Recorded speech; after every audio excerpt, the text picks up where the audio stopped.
Adik-adik sehat? Alhamdulillah. Ya Alhamdulillah Bapak Ibu, pagi hari ini kita akan melaksanakan city tour, yaitu berkeliling kota Madinah. Adapun tempat-tempat yang akan kita kunjungi, insya Allah yang pertama kita akan mengunjungi salah satu tempat yang dikenal dengan Masjid Quba, yaitu salah satu masjid yang pertama kali didirikan oleh baginda Rasulullah SAW bersama para sahabat ya.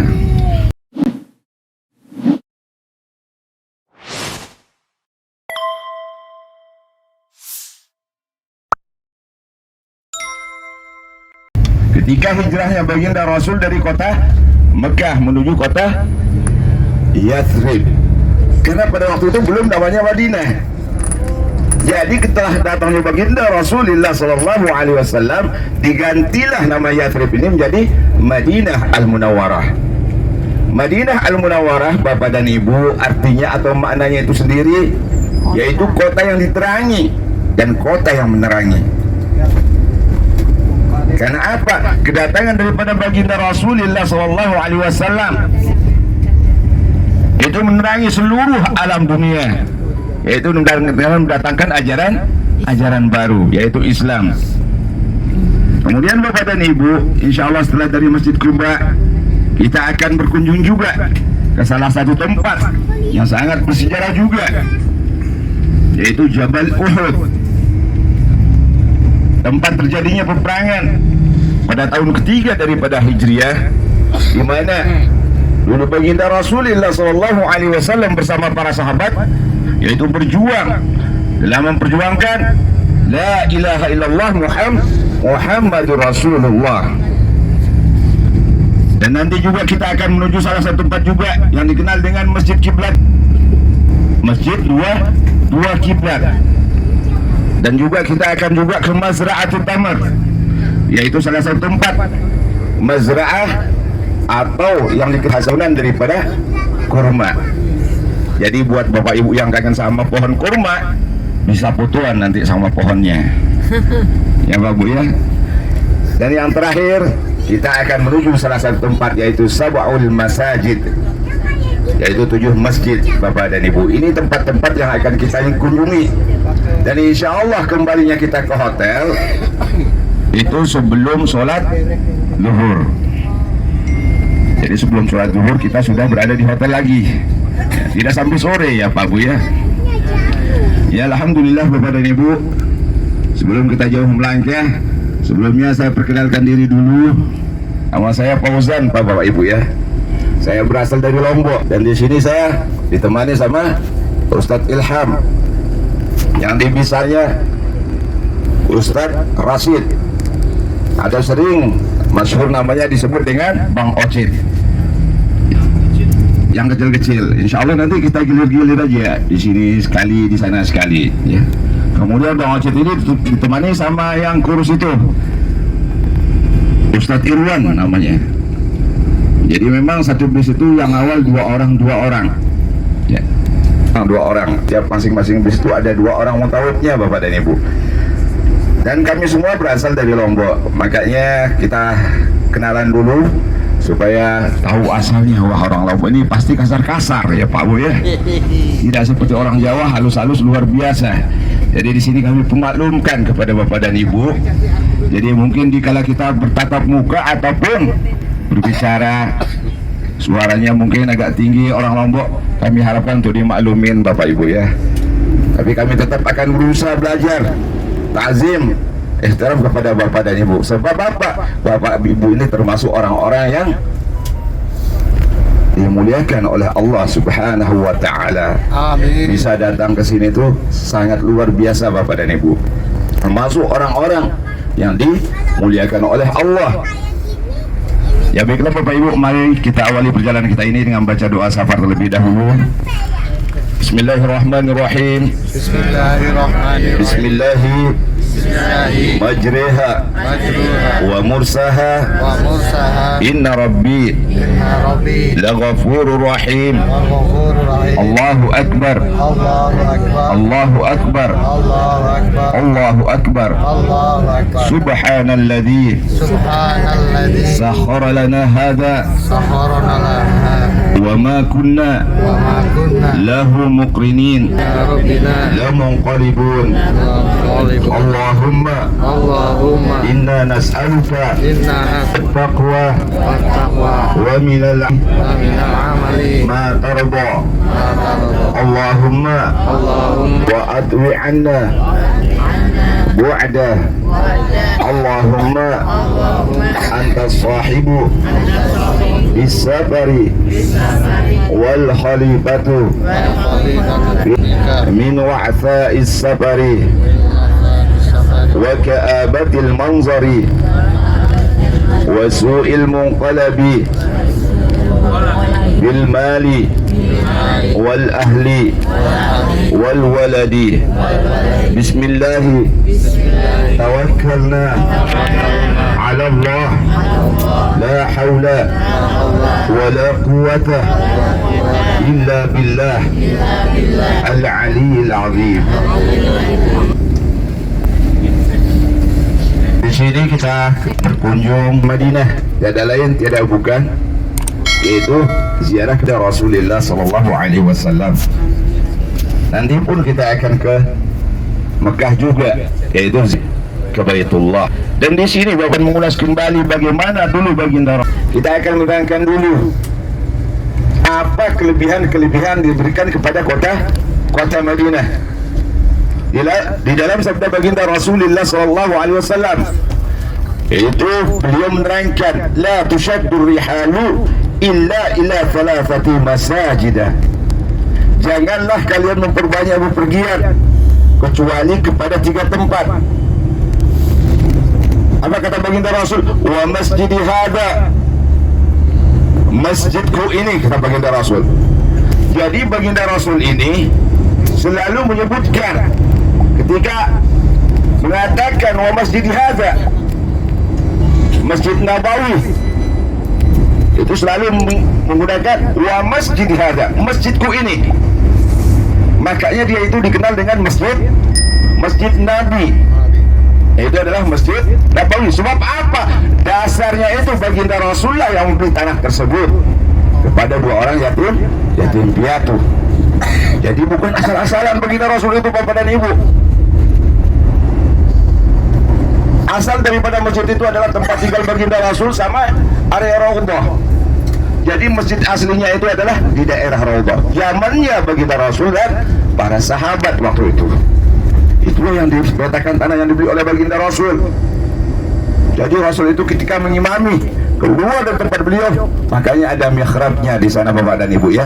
Makanya yang khusus mihrab baginda Rasul itu yang berada di Raudhah. Bapak-bapak, kita kembali sudah masuk Pak ya. Alhamdulillah. Itu merupakan salah satu bagian juga yang diberikan kepada kota Madinah. Raudhah. Barang siapa yang berniat saja, maksud itu adalah daerah tanah haram, baik itu Madinah, untuk berbuat kezaliman, maka Allah akan memberikan azab yang sangat pedih. Jadi Bapak dan Ibu, dari sini aja sudah kita ketahui, hanya berada di tanah haram itu Allah akan mengganjarinya. Apalagi kita berada di taman daripada surga. Jadi mudah-mudahan apa yang kita doakan di Allah kemarin, amin ya rabbal alamin Ibu ya. Kemudian samping ini Masjid Bilal. Ini samping kiri Bapak dan Ibu ya.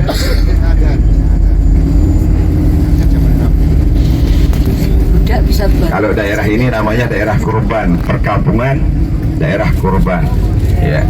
Dan jalan setapak yang digunakan oleh Rasul itu ya. Jadi itu perkampungannya. Itu setapak lurus saja tembus kita ke Masjid Kurban. Dan kalau di Maha sini kita akan ajak jalan kaki ke sana. Ayo. Beneran. Bener. Kalau saya sholat subuh jalan kita ke Masjid Kurban. Baliknya juga jalan juga. Takut. Jadi 45 menit sudah sampai kita di Masjid Quba. Nah, itu jalan tuh masih kenang-kenangan juga Bapak dan Ibu ya. Karena apa? Ketika baginda Rasul berkunjung ke Masjid Quba, baik itu dengan berjalan kaki yang menggunakan jalan setapak itu. Kalau kendaraan ya. Nah, itu dia Bapak dan Ibu, salah satu tempat yang harus dikunjungi, yang dianjurkan dalam syariat Islam, wa masjid hada, Masjid Nabawi, wa Masjidil Haram.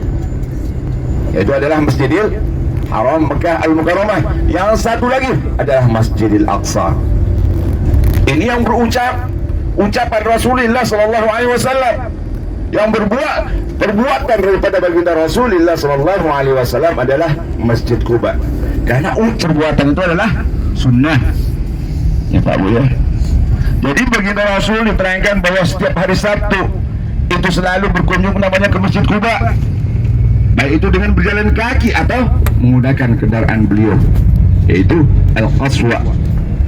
Kendaraan Al-Qaswa, onta beliau ya Bapak Ibu, itulah yang digunakan untuk menuju ke masjid. Dasar daripada pembangunan daripada Masjid Quba ini Bapak dan Ibu, di dalam Al-Quran sudah dijelaskan, la masjidun usisa ala taqwa min awal yaumin ahaqqu an taquma fihi rijalu yuhibbuna an yatatahharun wallahu yuhibbul mutahhirin.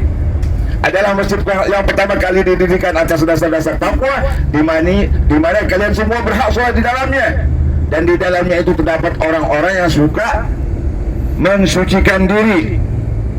Wallahu yuhibbul mutahhirin, dan sesungguhnya Allah itu mencintai orang-orang yang suka mensucikan diri, menjaga sucinya Bapak dan Ibu. Suci ini dalam arti apa? Luas sekali. Baik itu berwudu kita, baik itu dari suci pakaian dan badan kita. Karena apa Bapak dan Ibu? Hal inilah yang disukai oleh Allah Subhanahu wa ta'ala. Tentu para malaikat pun akan turun pada kita. Ini salah satunya kelebihan-kelebihannya Bapak dan Ibu. Dan di Bapak dan Ibu, ketika turunnya ayat ini Bapak dan Ibu, ketika turunnya ayat ini, baginda Rasulullah sallallahu alaihi wasallam itu bertanya sama orang-orang Quba, wahai orang-orang Quba, amalan kalian sehingga Allah itu memuji kalian, bagaimana tata cara suci kalian? Itu yang baginda Rasul tanyakan. Dan bertanya baginda Rasul, jangan kita anggap baginda Rasul tidak tahu Bapak dan Ibu, tapi memberikan pelajaran pada sahabat yang lain. Beliau bertanya, maka yang dijelaskan oleh orang-orang Quba, ya Rasul, semuanya kami ya Rasul, setiap batalnya wudhu kami selalu kami perbaharui lagi. Lalu ada juga sahabat yang lainnya berkata, ya Rasul, kami selesai beristinja maka menemukan air, kami sucikan lagi diri kami. Nah, inilah salah satunya kenapa Allah itu memuji mereka, karena mereka ini termasuk orang-orang yang suka mensucikan diri. Mudah-mudahan dari sini bisa kita ambil ikhtibar buat kita ya Bapak dan Ibu ya, termasuk orang-orang Quba. Karena apa? Dasarnya itu mencari daripada rahmat daripada Allah Subhanahu wa ta'ala, keridhaan daripada Allah Subhanahu wa ta'ala.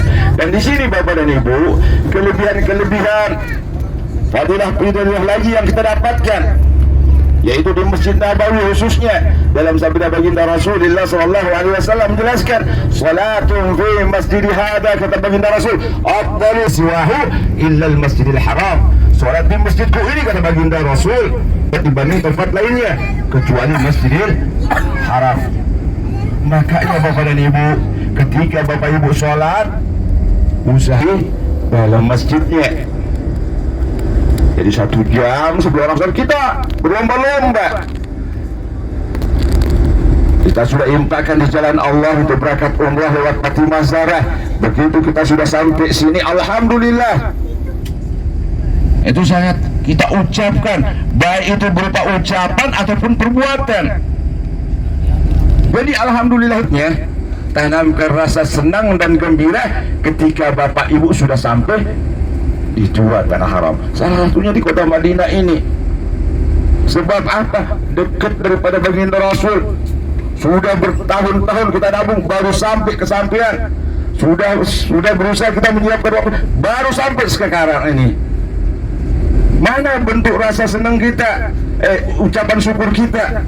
Karena bukan rasa senang, ya Allah, alhamdulillah saya ini sudah lama siap, sekarang kau sampaikan ya Allah. Begitu sudah sampai sini, ya Allah, saya ini namanya siapa? Salam kepada engkau ya Rasul, mengucapkan salam kepada engkau, assalamualaikum ya Rasulullah, assalamualaikum ya Habibullah, assalamualaikum ya Safatullah. Begitu juga jangan lupa sama orang-orang yang kita cintai di Indonesia belum datang. Allah, misalkan saya Fauzan sampai di sini, tidak lupa mengucapkan salam dari saudara-saudara saya yang masih belum kau panggil ya Allah, supaya bisa datang ke sini menziarahi daripada kekasihmu, yaitu baginda Rasulullah Sallallahu Alaihi Wasallam. Jangan pernah lupa sama mereka, karena itu bentuk keimanan, bentuk keimanan. Mereka pingin ke sini, ke dua tanah haram, tapi belum disempatkan oleh Allah, dicabut nyawa mereka. Kita sebagai anaknya yang sudah disampaikan, doakan mereka. Ini kita lagi cari area parkir di sini. Kenapa? Banyak tadi. Iya. Ini rame Bapak dan Ibu ya. Karena apa? Baginda Rasul saja Bapak dan Ibu. Setiap Masjid Quba ini jauh, kami akan mendatanginya. Dan ini Masjid Quba ini nanti Bapak dan Ibu, apa fadilah-fadilah ataupun kelebihannya? Dan di sini Bapak dan Ibu, sini di Masjid Nabawi apa kelebihannya, di Masjidil Haram juga apa? Itu banyak sudah dijelaskan. Dan masuk Masjid Quba ini, apa kelebihannya? Man tatahhara fi baitihi thumma ata Masjid Quba fa salla salatan kana lahu ka ajratil umrati. Barang siapa yang bersuci dari tempatnya, kemudian dia mendatangi daripada Masjid Quba, lalu melaksanakan salat 2 rakaat saja, maka Allah akan mengganjarinya seperti orang mengerjakan ibadah umrah. Itu kafarahnya. Diberikan ganjaran seperti orang mengerjakan ibadah umrah, ganjaran pahalanya. Nah, samping kanan Bapak dan Ibu, ini yang dikenal dengan Masjid Jum'ah. Jadi ketika baginda Rasul datang ke Madinah, yang pertama ada dikunjungi adalah salah satu tempat perkampungan orang-orang Kuba. Karena apa? Orang-orang Ansar, orang-orang Madinah inilah orang yang menawarkan tanah mereka. Para ulama menjelaskan bahwasanya seandainya Rasul memilih salah satunya, tentu ada yang terluka hatinya. Inilah lebih bagus jalannya Bang sana. Tetap kita akan menuju sana. Ini dia jalan setapak yang menuju ke Masjid Nabawi, dari Masjid Nabawi ke Masjid Quba. Sambil jalan aja. Masjid Quba pertama kali berdiri sejak tahun 1 Hijriah 622 Masehi, yaitu pada saat Nabi Muhammad SAW berhijrah dari kota Mekah ke Madinah bersama sahabatnya yang lain. Penempatan arsitektur bangunan Masjid Quba ini merupakan cikal bakal konstruksi bangunan masjid lainnya yang pada umumnya dipakai dalam bangunan masjid sampai saat sekarang ini. Masjid Quba merupakan bangunan yang didirikan atas dasar takwa, sebab menurut catatan sejarah, Masjid Quba ini didirikan Rasulullah SAW pada saat unta yang ditunggangi berhenti dalam perjalanan hijrah dari Mekah ke Madinah. Masjid Quba merupakan salah satu masjid yang bersejarah lekat dengan Nabi Muhammad SAW, sebab masjid ini dibangun sendiri oleh Rasulullah SAW. Masjid Quba berada di tepi kota Madinah. Kala itu Nabi Muhammad SAW baru saja menyelesaikan perjalanan hijrahnya dari kota Mekah dan langsung memerintahkan untuk membangun Masjid Quba tersebut. Allah Subhanahu wa Ta'ala dalam Al-Quran surah At-Taubah ayat 108 juga berfirman mengenai kehebatan Masjid Quba, yang artinya, janganlah engkau melaksanakan sholat dalam masjid itu selama-lamanya. Sungguh masjid yang didirikan atas dasar takwa, sejak hari pertama adalah lebih pantas engkau melaksanakan sholat di dalamnya. Di dalamnya ada orang-orang yang ingin membersihkan diri. Allah menyukai orang-orang yang bersih. Terdapat banyak sekali ganjaran pahala ibadah yang dapat kita lakukan ketika berada di dalam Masjid Quba. Menurut beberapa sumber, bahwa beribadah di dalam Masjid Quba sama pahalanya seperti sedang melakukan ibadah umrah. Dalam riwayat disebutkan bahwa Masjid Quba merupakan salah satu masjid yang diagungkan kemuliaannya oleh Allah Subhanahu wa taala setelah Masjidil Haram di Mekah, Masjid Nabawi di Madinah, dan Masjidil Aqsa di Palestina. Terdapat banyak sekali ganjaran pahala ibadah yang dapat kita lakukan ketika berada di dalam Masjid Quba. Menurut banyak sumber bahwa beribadah di dalam Masjid Quba tersebut sama pahalanya seperti melakukan ibadah umrah. Dalam salah satu riwayat disebutkan bahwa Masjid Quba merupakan salah satu masjid yang diagungkan. Disebutkan dalam hadis yang diriwayatkan oleh Imam Muslim, Abdullah bin Umar berkata, dahulu Nabi Muhammad mendatangi Masjid Quba setiap hari Sabtu dengan berjalan kaki, kemudian melaksanakan sholat 2 rakaat.